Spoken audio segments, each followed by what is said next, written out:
Bien, la verdad es que traer a Gonzalo sí que es un auténtico lujo. Es en este momento el teniente fiscal de la Comunidad Valenciana, pero en realidad no está aquí por eso.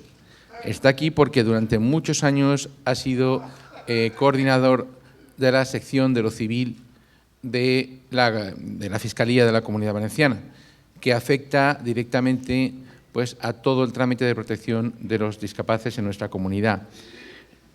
Y cambió el funcionamiento de la sección. Empezó a colaborar, tendió los puentes, tanto con nosotros, montando sistemas de alerta o de comunicación, controlando las residencias, verificando que se diera un buen servicio, que se atendieran los derechos de los discapaces que tuvieran que ser controlados desde la Fiscalía.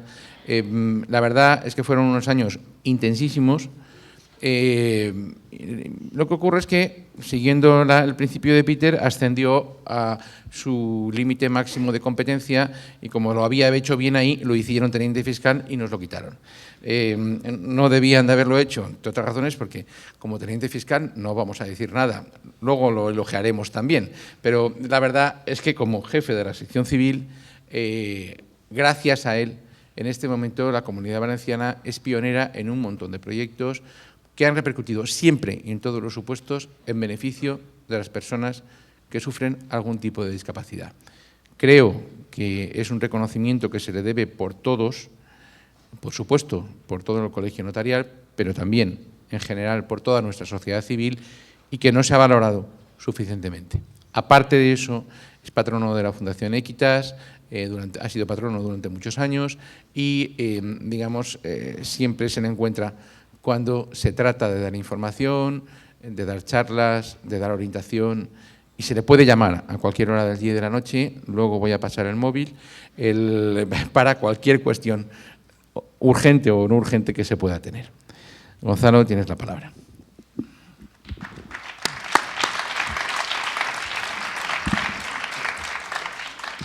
Buenos días. ¿Se oye esto? Creo que no, ¿no?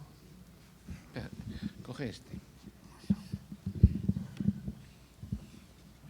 ¿Así se escucha mejor? Sí, muy bien. Buenos días, muchas gracias a la Fundación Trébol y, como no, también a la Fundación Equitas. ¿Se me escucha? Sí. A la Fundación Equitas, en donde son ya muchísimos años los que estoy colaborando con ella y a quien le debemos quizá todo el ámbito de la discapacidad, el agradecimiento por ser en el ámbito notarial algo tan distinto a la función del notario diario, lo que obtienen con la entrega a las personas con discapacidad a través de todas las actividades de divulgación y de colaboración, como pueda ser el ejemplo de la Fundación Trébol en el día de hoy. Lo que dice César de mí es producto exclusivamente de la amistad y de que me ha traído y espero que me devuelva. O sea, simplemente con eso ya estoy bastante satisfecho. La intitulación de esta intervención no es mía, es la de la Fiscalía y la discapacidad. Me gustaría simplemente informarles de qué es lo que hacen los fiscales, qué es lo que deben hacer los fiscales en relación con la discapacidad. Sobre todo en relación con la discapacidad hoy, en donde coincide además el ser el Día de la Discapacidad y en donde el lema es la discapacidad sin incapacidad. Y viene a ser prácticamente el lema un adelanto a lo que ya fue el título de la conferencia, que era alternativas a la incapacitación. Los fiscales a todos nos ven, toda la sociedad. Unos los ven como el malo de la película, otros intentan ver el fiscal en la versión americana de ese fiscal de distrito y nadie conoce que hay otro tipo de fiscal que no se dedica al orden penal. El fiscal lo ve como el malo de la película en el orden penal, el delincuente evidentemente. O sea, cuando uno es víctima de un delito, al fiscal ya no lo ve como el delincuente, sino ve como el defensor de la víctima del delito y de la legalidad y cambia la perspectiva. Cuando interviene el fiscal en la vía penal ya no hay nada que hacer, ya está todo el mal hecho, el delito ya está absolutamente cometido, ya no hay más que imponer la pena y ver si se puede producir alguna indemnización de carácter civil por el daño que ha sufrido, pero ya todo ha ocurrido. El daño ya está cumplido definitivamente. Por el contrario, hay otro tipo de fiscal que tiene otras funciones y las funciones son de evitar que el daño ocurra, que creo que es igual de digno, como mínimo, que el fiscal en el orden penal. Y evitar que el daño ocurra es cuando estamos en presencia de los fiscales de protección de las personas con discapacidad en la terminología antigua. ¿Qué es lo que pretende el fiscal en ese momento?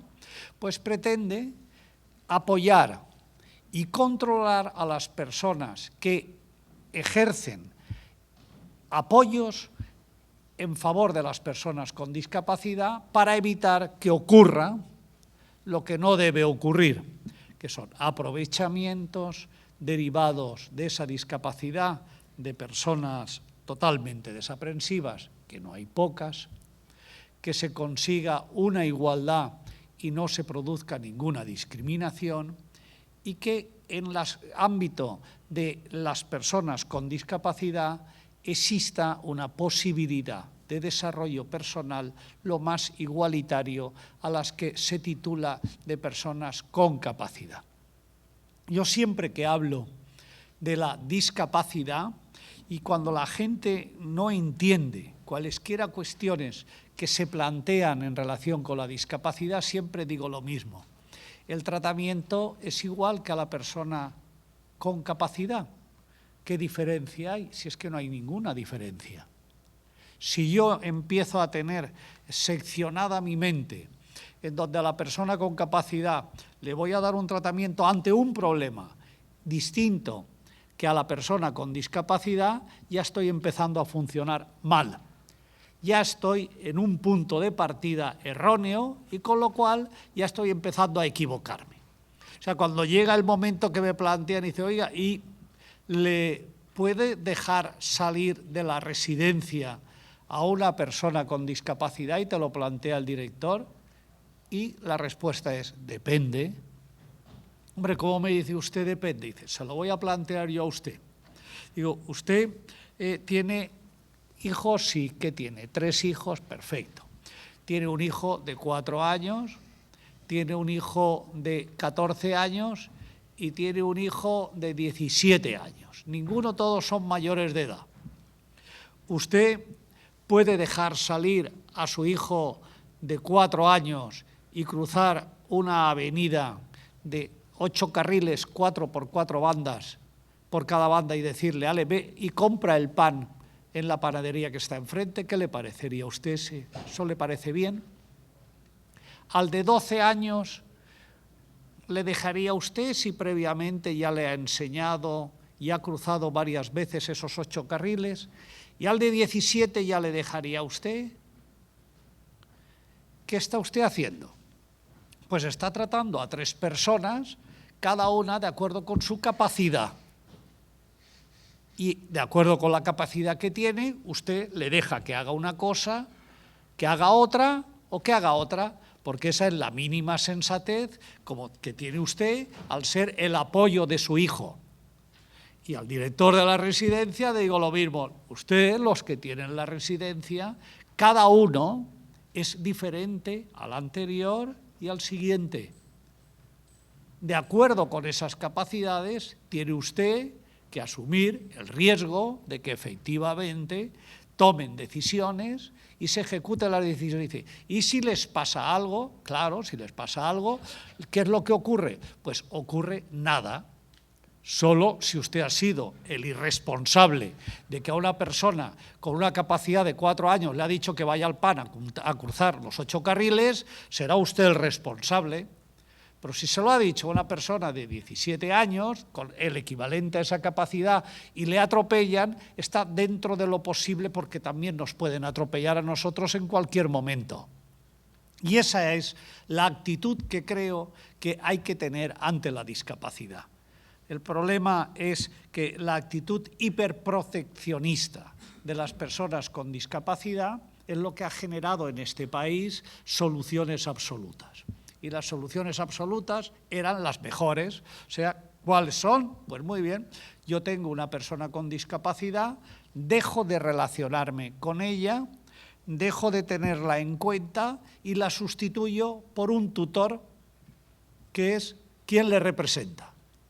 Y todo lo que se toma, cualquier decisión que se toma sobre esa persona con discapacidad es al margen de su voluntad y ya va todo fenomenal. Yo me relaciono exclusivamente con el tutor, las decisiones las toma exclusivamente el tutor e ignoro a la persona con discapacidad. ¿Qué he hecho?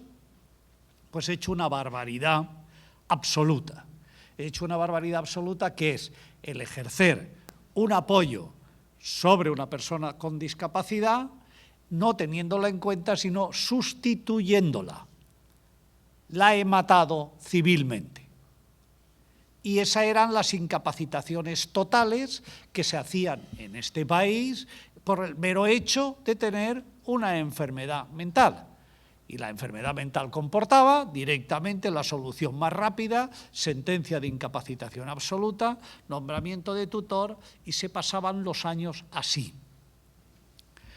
Tras eso, también al tutor no se le controlaba absolutamente. Era una cuestión voluntarista, dependía que el tutor fuera al juzgado cada año y rindiera la cuenta de qué es lo que había hecho con el dinero del pupilo, de la persona con discapacidad.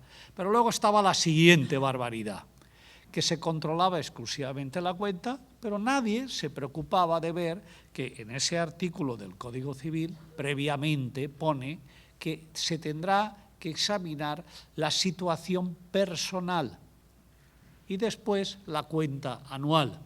¿Y qué es lo que hacía? Nadie preguntaba, por hábito, y de hecho a muchos juristas se les sigue preguntando, y no conocen que la rendición anual, el primer paso, es el conocimiento de la situación personal. A cualesquiera de los que aquí estamos nos gustaría que caer en una situación de discapacidad y que nadie se interesara durante el resto de nuestra vida, ningún tribunal, ningún fiscal, nadie controlará nunca nada de qué es lo que están haciendo con nuestra persona, qué intervención se está teniendo para mantener nuestra integridad psíquica en la medida en que la tengamos, qué intervención se está teniendo para nuestra rehabilitación de nuestras facultades físicas y psíquicas, qué se está haciendo durante todo ese año para nuestra integración en el mundo social y en el mundo laboral, qué tratamiento se nos está impartiendo. Exclusivamente nos digan si se han gastado del dinero nuestro, se nos han comprado 3 camisas, un par de zapatos y un jersey, y el resto de qué es lo que ha ocurrido con nosotros. Vivamos toda nuestra vida sin conocer que nadie controla eso. Algún progenitor, algún ascendiente de personas con discapacidad, ¿eso le genera alguna tranquilidad? ¿O por el contrario eso genera pánico? Yo creo que es lo que deben exigirse ya en esta sociedad avanzada, de que forzosamente los órganos judiciales y el Ministerio Fiscal controlen eficazmente y que esto no sea un trabajo residual dentro del ámbito judicial y menos de la carrera fiscal, eficazmente que las intervenciones de apoyo sobre las personas con discapacidad sean las más adecuadas, sean las eficaces y se conozca efectivamente qué es lo que está ocurriendo con cada una de las personas con discapacidad. El problema siguiente es: ¿hay que incapacitar a las personas con discapacidad judicialmente? Yo llevo en estas materias unos 29 años. dedicado a fiscal al orden civil y les aseguro que en 29 años no conozco un solo caso que la sentencia de incapacitación haya curado a nadie. Ni un solo caso. Nadie se ha puesto mejor por la sentencia de incapacitación, para nada. Si acaso, en la mayor parte de los casos, lo que ha ocurrido es el efecto perverso. Ha generado una aversión en el orden familiar cuando el discapaz ha sido capaz de comprender lo que le estaban haciendo, que lo han llevado adelante de un juez en donde con preguntas de una intensidad ya difíciles de contestar ahora, que le pregunte a uno quién es el rey de España, yo creo que a lo mejor podemos caer en la duda y no saber ni siquiera quién hay, porque hay dos, o sea, no sabes qué, en qué momento, y acabas incapacitado simplemente por no saber quién es el rey de España, y se sale tan feliz, o sea, fenomenalmente, y el juez se dicta esa sentencia y se queda fantástico, el fiscal se queda también muy bien, y creemos que lo que hemos hecho es una cosa extraordinaria, y lo que se ha hecho es una barbaridad. Una barbaridad porque para incapacitar a alguien en el procedimiento de incapacitación judicial, que no digo que no haya que recurrir en estos momentos, que no están desarrollados bastante otros apoyos alternativos, y como tanto hay que vivir, porque a lo mejor no recurrir a la incapacidad es dejar de proteger a la persona con discapacidad en muchos momentos, significa que tiene que haber una causa y también un motivo. La causa para la incapacitación es la más simple, la objetiva, es que exista una enfermedad psíquica que le afecte a una persona, esa enfermedad sea permanente y a su vez le impida esa expresión de gobernarse por sí mismo. Eso yo cada vez que lo oigo me planteo, ¿yo soy capaz de gobernarme por mí mismo? No sé si han visto ustedes la película de Relatos Salvajes. O sea, hay momentos en la vida que uno no es capaz de gobernarse por sí mismo. Si fuera por eso, yo creo que deberíamos de muchos, yo por lo menos debía de ser absolutamente incapaz, porque hay momentos que no sé gobernarme por mí mismo, no sé por dónde salir, no sé cómo resolver la situación personal en la que me encuentro y lo llevo con más o menos dignidad y por eso no significa que me tengan que incapacitar. Y hay habilidades que no sé desarrollar, o sea, me dicen ahora en estos momentos que tenemos que volver y voy a pilotar un helicóptero y voy a llevar a don César, pues no somos hábiles para eso, no tengo capacidad para gobernarme yo dentro de un helicóptero. ¿Qué quieren? ¿Incapacitarme porque no sé llevar helicópteros? Es muy relativo esto. Esto ha sido planteamientos maximalistas para sustituir a las personas con discapacidad con nombramiento de tutores sin más. Pero les decía que para incapacitar a una persona tienen que haber dos causa y motivo. La causa es que tenga esa enfermedad psíquica que le impida gobernarse por sí mismo, interpretada así. Pero el motivo es que tenga algo que hacer. Porque ustedes entienden que a una persona de 80 años con Alzheimer en una residencia que cobra la pensión mínima, que sus hijos pagan lo que les falta para estar en la residencia y simplemente lleva esa vida, incapacitarlo, ¿le vamos a resolver algo? ¿Qué tiene que hacer ese señor que realmente necesite un tutor si lleva? ¿Ustedes creen que aquella persona que vive en un pueblo relativamente pequeño, en donde todos le conocen, en donde va perfectamente, se levanta por las mañanas, va, compra el pan, después se acerca al casino, juega su partida, viene y tiene la pensión y está allí viviendo en un entorno con sus padres o con su familia, todo el pueblo le conoce y se mueve por el pueblo con normalidad y no tiene más que administrar?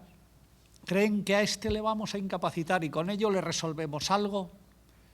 Lo que lo vamos es a estigmatizar, que es otra cosa, en vez de resolverle nada. Otra cuestión es que este señor que vive en ese pueblo, por el contrario, sea a lo mejor uno de los principales accionistas del Corte Inglés y que lo que tenga sea a lo mejor que administrar cada año 5 millones de euros. Evidentemente, y no tenga capacidad de saber qué ocurre con él. Evidentemente hay que nombrarle un apoyo, que el apoyo tenga la suficiente capacidad de conocimiento económico para administrar su patrimonio, que no se le perjudique, porque si no se hace eso sí que es una barbaridad y una aberración que cualquier decisión que tome libre, producto de cualquier inducción de un desaprensivo, vaya en su contra y lo arruine. Es decir, que tomar decisiones en materia de discapacidad distintas a las decisiones de las personas capaces es aberrante. Nadie de todos nosotros tomamos decisiones ante un hecho igual porque todos tenemos una situación diferente al vecino que tenemos sentado al lado y cada uno tomamos las decisiones desde nuestra propia perspectiva, desde nuestra propia capacidad de entender, desde nuestra capacidad familiar, desde nuestra capacidad económica. Pues las personas con discapacidad tienen la misma diferencia que nosotros, solo, claro está, unos son calvos, otros somos menos calvos, otros llevamos camino de serlo del todo, uno es alto, uno es gordo, está claro que al gordo no lo vamos a poner a correr 60 kilómetros y hacer la maratón porque va a morir, entonces al más delgado le podemos poner perfectamente a que haga ese tipo de ejercicio y a cada uno lo vamos a tratar individualmente, pero decir que hay que incapacitar a todas las personas con discapacidad es igual de aberrante que decir que en determinados casos no recurrir también a ese apoyo judicial puede representarles un perjuicio también importantísimo, con el ejemplo que les he dicho. Pero sí que es interesante tener en cuenta que al igual que la incapacidad tiene que tener un motivo para incapacitar a alguien, si después de incapacitar a esa persona para que haga algo que sin esa sentencia de incapacidad no podría hacer y tenga ese apoyo del curador o del tutor o cualesquiera de los que nos vayamos imaginando, como puede ser un apoyo de tomar la medicación, un apoyo de asistencia en cuanto a los traslados, en cuanto al médico, individualizar cada vez más los apoyos que no sean absolutos, sino el traje a medida de cada una de las personas con discapacidad, es forzoso crear medidas de control de los apoyos. No es nada recomendable, primero, nombrar un apoyo a una persona con discapacidad y que no tenga la persona con discapacidad la sensación de que se le está controlando al apoyo y las funciones que está ejerciendo, todo el entorno familiar de las personas con discapacidad tenga la tranquilidad de que en su presencia o en su ausencia, tras su fallecimiento, va a seguir eso funcionando adecuadamente y eso corresponde al orden judicial y al Ministerio Fiscal y eso es tranquilizante. Y el apoyo sienta que no debe inquietarle que le estén persiguiendo el aliento del fiscal con el cogote y que le están mirando cuatro ojos para lo que está haciendo, porque forma parte de la función. Debe saber que se debe controlar lo que se hace, porque les aseguro que desaprensivos los hay y muchos, y los hay en el entorno familiar y los hay en el entorno no familiar. En el entorno familiar los hay, yo les aseguro que he visto señoras, o sea, donde me han venido a la Fiscalía, y eso nosotros ya lo vamos notando porque fue una idea de la Fiscalía de Valencia, en donde ya llevando esto uno va pillando dónde están los posibles vías de aprovechamiento de las personas con discapacidad, y mandamos un oficio a todos los bancos diciendo, usted, cuando vea que determinada persona que los conoce usted a su cliente en sucursal, se están produciendo extracciones de esas cuentas y que son desacompasadas con lo que normalmente es la vida ordinaria, póngalo en conocimiento inmediatamente de la Fiscalía. A las residencias. Cuando ustedes vean que cualquier persona deja de pagar la mensualidad en la residencia, quien está fuera, inmediatamente póngalo en conocimiento de la Fiscalía, porque son signos importantes de que algo está pasando. Entonces descubrimos, por ejemplo, una señora adinerada que había tenido el dinero de su esfuerzo de toda su vida para poder vivir, porque claro está, el esfuerzo económico de la persona con discapacidad o de los progenitores que han hecho para que tenga una determinada calidad de vida, estaba en una determinada residencia de un determinado nivel económico que estaba de acuerdo con sus ingresos, los que había tenido. Pues de repente vemos que la residencia nos comunica que ha dejado de pagar y lleva sin dejar de pagar, y ya cuando nos damos cuenta lleva sin dejar de pagar, dejando de pagar un año. Citamos a la hija y aparece la hija con unos anillos fabulosos, un bolso de Louis Vuitton de esos caros importantes, aparece con unos anillos, unos pendientes de Chanel y se sienta. Y digo, oiga, buenas, y dice que veíamos que aquí no se paga la residencia y hemos visto que en la cuenta corriente ha habido extracciones de 3.000 euros, otra vez 3.000 euros, otra vez así. ¿Y esto? No, es que yo me separé y necesitaba más dinero y lo cogí, y esto, su madre, sí, mamá, decía, mamá estaba totalmente de acuerdo. Ah, muy bien. Digo, y estas extracciones, no, es que yo tenía una empresa y la empresa no me fue muy bien y entonces ya tuve que cerrarla y entonces fui sacando el dinero de la cuenta de mamá, que mamá estaba totalmente de acuerdo. Ah, muy bien. Digo, oiga, ¿y usted sabe que en estos momentos no hay un solo euro en la cuenta que debe mamá, que dice usted, un año entero de la residencia, que es a 3.000 euros al mes?